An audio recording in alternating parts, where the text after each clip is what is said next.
जय श्री राधे। आइए आज हम चर्चा करेंगे पुत्र प्राप्ति की।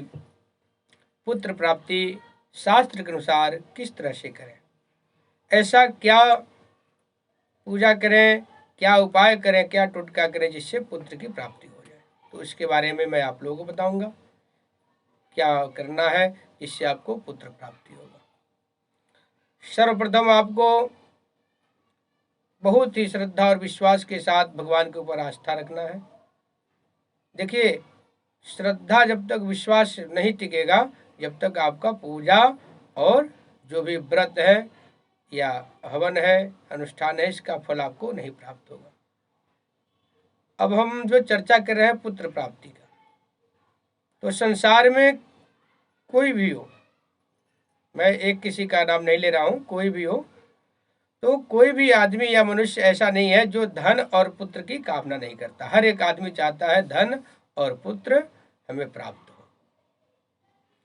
और एक बात और भी है, अगर वंश वृद्धि नहीं होता है, पुत्र प्राप्ति नहीं होता है, तो हम पितृ का जो ऋण होता है, पितृ ऋण से हम लोग मुक्त नहीं होते हैं। पितरों के ऋण से मुक्त के लिए हमें वंश वृद्धि भी करना चाहिए, चाहे शास्त्र के उपाय से, चाहे डॉक्टर के सलाह से, दवा के सहारा से पुत्र प्राप्ति अवश्य करना चाहिए।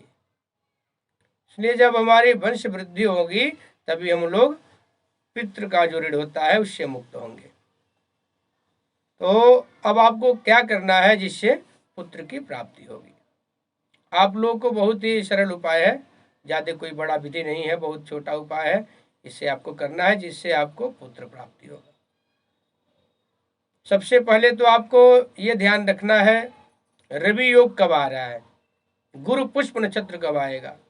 गुरु पुष्प नक्षत्र और रवि योग में ही ये उपाय करना है। जब भी रवि योग आएगा, गुरु पुष्प नक्षत्र आएगा, उसके एक दिन पहले आप लोग आग के पेड़, इसको मदार भी बोला जाता है, आग के पेड़ को निमंत्रण देने जाएंगे और जाएंगे वहाँ, श्रद्धा पूर्वक हाथ जोड़ लेंगे उस पेड़ के वृक्ष के सामने, हाथ जोड़ करके उनसे आग्रह करेंगे, वृक्ष महाराज, हे आग के वृक्ष, मैं आपको निमंत्रण देने आया हूँ, आपसे आज्ञा लेने आया हूँ। आपसे मुझे बहुत कामना है और बहुत ही मुझे श्रद्धा है और मुझे विश्वास है कि अगर आपसे मैं इस प्रकार से उपाय करूंगा आपके द्वारा तो मुझे पुत्र की प्राप्ति होगी।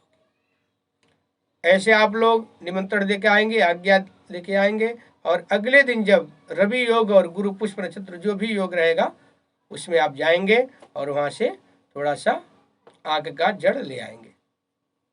आग का जड़ ला करके घर में रख लेंगे, स्नान ध्यान करके स्वच्छ वस्त्र धारण करके मंदिर में बैठ जाएंगे। मंदिर में बैठ करके ज्योत जला लेंगे, उसको गंगा जल से धो लेंगे, उस पर टीका लगा देंगे अष्टगंध का। उसके बाद आप लोग गुरु का मंत्र जो है उसका 5 माला जप करेंगे। और कोई भी जप करने से पहले सबसे पहले जो है भगवान गणेश का 1 माला करना चाहिए। 1 माला गणेश जी का करना जरूरी होता है।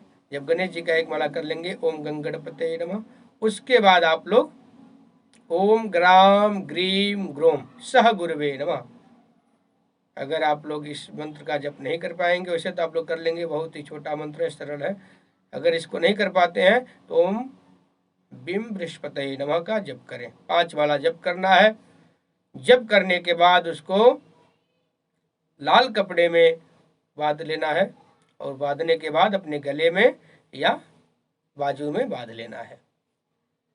जब बांध लेंगे उसी समय से आपको ध्यान देना है, जो पुत्र प्राप्ति में बाधा आ रहा था, जो पुत्र प्राप्ति में रुकावट आ रहा है, वो हमारा ठीक हो रहा है कि नहीं, इस चीज का ध्यान देना है।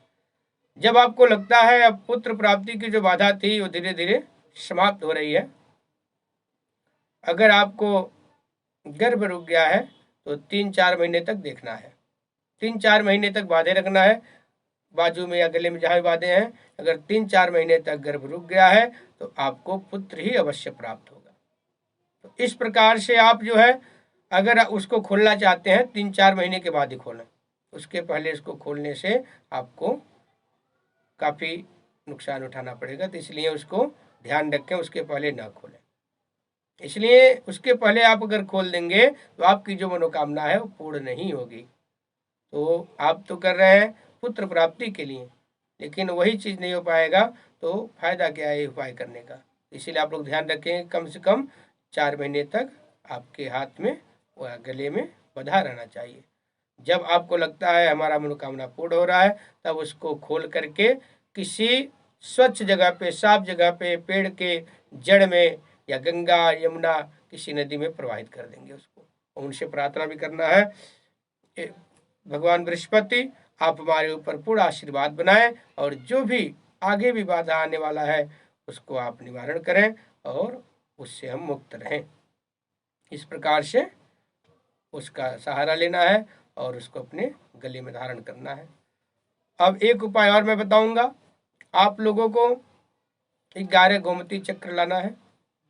गोमती चक्र ला करके उसको गंगा जल से धो लेना है, सुबह स्नान ध्यान करके भगवान गणेश के मंदिर में जाना है और गणेश भगवान के मंदिर में जाकर के गोमती चक्र को भगवान गणेश के चरणों में अर्पण कर देना है, उनको चढ़ा देना है।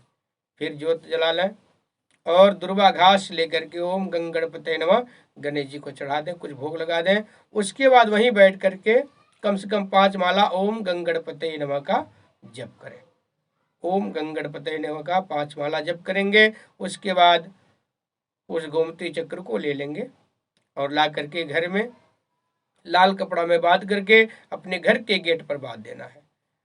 घर के मेन गेट पे बांधना है। अगर इस प्रकार आप जप और उसको लाल कपड़े में ला करके अपने मेन गेट पे बांधते हैं तो इसका बहुत ही शुभ फल प्राप्त होगा और पुत्र प्राप्ति में जो भी बाधा आ रहा है, जो भी आपको उसमें दिक्कतें आ रही हैं पुत्र प्राप्ति में, उसका निवारण होगा और शीघ्रातिशीघ्र आपको पुत्र की प्राप्ति होगी।